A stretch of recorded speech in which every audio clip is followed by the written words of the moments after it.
If you look at the word count of Luke, it's almost identical to the word count of Acts. And, he only had so many, it was limited what he could say by the amount of paper he had. But that was basically the second part, like Luke was all the things that Jesus did and all the miracles while he was here on earth.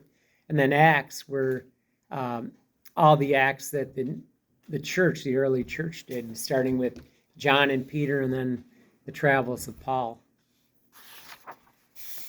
Okay, so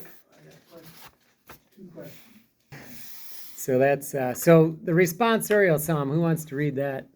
I'll read. Okay. Bless the Lord, O my soul. No, it's Lord, send out your spirit. Oh, okay. Lord, send out your spirit and renew the face of the earth. Lord, send out your spirit and renew the face of the earth. Bless the Lord, O my soul. O Lord, my God, you are great indeed. How manifold are your works, O Lord. The earth is full of your creatures.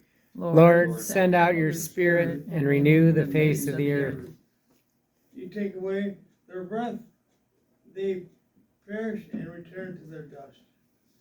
When you send forth the Spirit, you are created, and you renew the face of the earth. Lord, send out your spirit and renew the face of the earth. May the glory of the Lord endure forever. May the Lord be glad in his works, pleasing to him by my theme. I will be glad in the Lord. Lord, send out your spirit and renew the face of the earth. So, if we remember in Genesis, the Spirit hovered over the waters of the earth. And we need, it says, bless the Lord, O my soul. So we're summoning our soul to worship. Our theology should lead us to praising God. I mean, in any, if you take away their breath, they perish. So if you think about God, if for 1 second God didn't sustain us, we would cease to be. We would just, we would cease to be. When you send forth your spirit, they are created, right? So it's God who, if you think about Ezekiel and the dry bones, all the bones were dead in the valley he saw, and then he sent his spirit and they all came to life. They came back together into life. It's this breath of God that gives life. Our flesh and bones are going to pass away, ashes to ashes, dust to dust.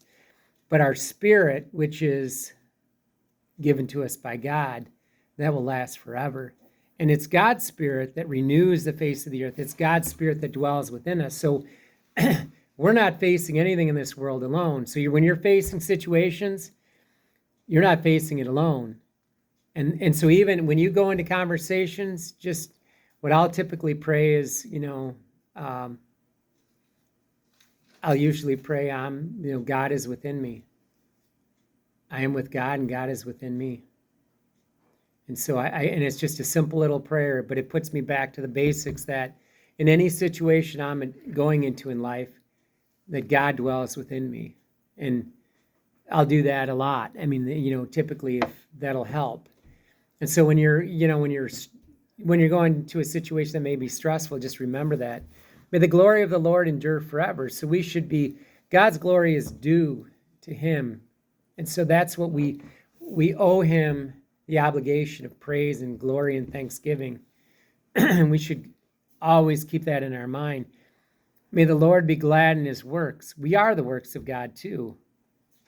I will be glad in the Lord. So we should be happy. We should be joyful. Gladness should be our lot, right? I mean, we should be happy and joyful people. It doesn't matter what you have. You have Jesus. You have the Holy Spirit. You have God the Father dwelling within you.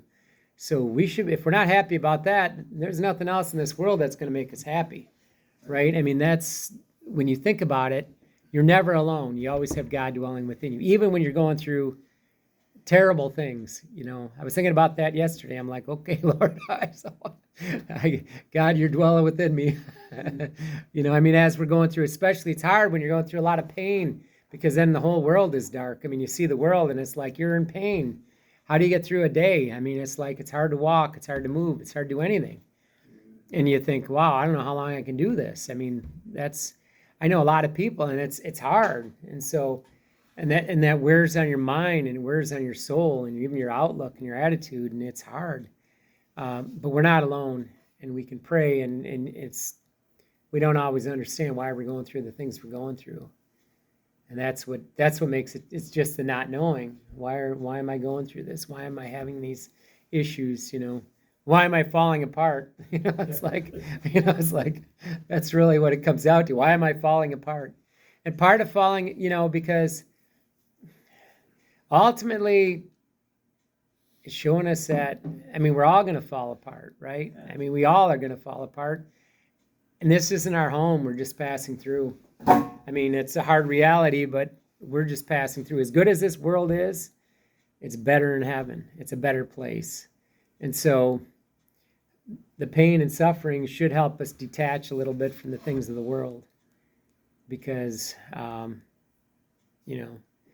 we start out in diapers and we're going to end up in diapers. Some sooner than others. Yeah.